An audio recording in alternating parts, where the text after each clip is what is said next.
परवेज खटक साहब इमरान खान के बहुत करीब थे, डिफेंस मिनिस्टर रहे 4 साल, उससे पहले वजीर आला भी रहे। और कुछ मौकों पे हमने जरूर देखा कि जब भी तहरीक इंसाफ को मुफाहमत की जरूरत होती थी, मुज़ाकरात की जरूरत होती थी, तो उन कमेटीज में परवेज खटक साहब को शामिल किया जाता था।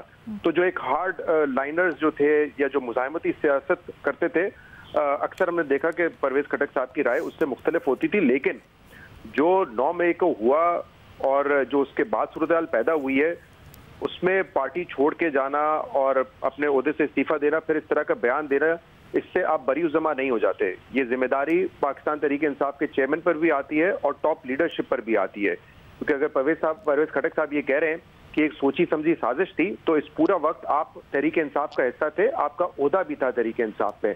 और इवन 9 मई के बाद ऐसा नहीं है कि फौरन आके परवेज खटक साहब ने माफी मांगी और अपने आप को लाताल्लुक कर लिया तहरीक इंसाफ से।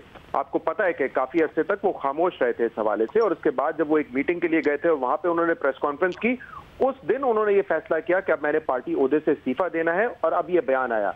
अगर उनका जमीर जागा होता, अगर वो वाकई 9 मई के वाकयात से इतना ही लाताल्लुक होते, तो मेरे ख्याल से पहले दिन आके मुजम्मती बयान देते और अपने आप को डिस्टेंस करते। उन्होंने नहीं किया। जहां तक बात है सोची समझी साजिश के हवाले से, उस दिन डीजी ISPR से भी इस हवाले से सवाल हुआ था, तो उन्होंने बताया कि पिछले 1 साल से जो माहौल पैदा किया जा रहा था, उस वजह से हालात यहाँ पर पहुंचे और उसके नतीजे में 9 मई हुआ है, जो इश्तियाल दिलाया गया, जो लोगों को इंसाइट किया गया। तो मुझे आप बताइए, जब ये पिछला 1 साल इमरान खान साहब ये कह रहे थे ये हक और बातिल की जंग है, ये मीर सादिक और मीर जाफर है, कोई एक बयान परवेज खटक साहब का आपको नजर आए जिसमें उन्होंने अपने आप को डिस्टेंस करने की कोशिश की हो? जब कौमी असेंबली से इस्तीफे देने का वक्त आया, बहुत सारे लोग ऐसे थे जो इसके खिलाफ थे। लेकिन जब आप इतने सीनियर ओहदे पर होते हैं, तो या तो आप, अगर आप समझते हैं वो फैसले गलत है, आप पार्टी से दूर हो जाते हैं, या पब्लिकली आके अपनी राय का इजहार करते हैं। मैंने नहीं सुना परवेज खटक साहब ने पब्लिकली आके ये कहा कि हमने कौमी असेंबली से इस्तीफा देके गलत किया।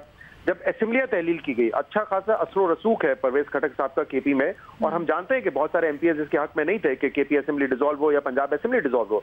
लेकिन क्या ऑन रिकॉर्ड आकर परवेज खटक साहब ने एतराज किया, एहतजाज किया, या पार्टी छोड़ी, या अपना ओहदा छोड़ा? उन्होंने नहीं छोड़ा।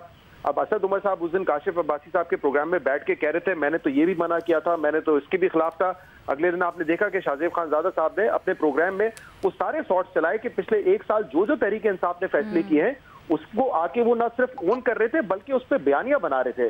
तो जो रहनुमा अगर किसी पॉलिसी के खिलाफ हो, तो वो खामोश बैठ जाता है। जब आप सीनियर होते हैं, तो आप फिर उसका प्रचार नहीं करते हैं जाके पब्लिकली। लेकिन ये तमाम वो लीडर्स हैं जो हर फैसले पर तहरीक इंसाफ के, हमें नहीं पता पीछे वो उनके साथ थे या नहीं थे, लेकिन जब इमरान खान ने बयानिया बनाया, मुझे इसको मुकम्मल करने दें, तो वो उनके साथ खड़े रहे, बल्कि आकर उसको पब्लिकली ओन भी करते थे और बाकायदा नैरेटिव बनाने में मदद करते थे। और जहां तक परवेज खटक का अभी सलीम साफी साहब ने हवाला दिया 2014 का, लेकिन हमें 2016 का धरना नहीं भूलना चाहिए, जब ये लॉकडाउन करने के लिए आ रहे थे इस्लामाबाद में, और परवेज खटक साहब चीफ मिनिस्टर थे। बाकायदा अटक पर पंजाब पुलिस के साथ मुजाहरा हुआ था, उस पूरे काफिले को लीड कर रहे थे परवेज खटक साहब। और इरादा क्या था कि हम इस्लामाबाद जाएंगे और मुल्क को, शहर को लॉकडाउन कर देंगे।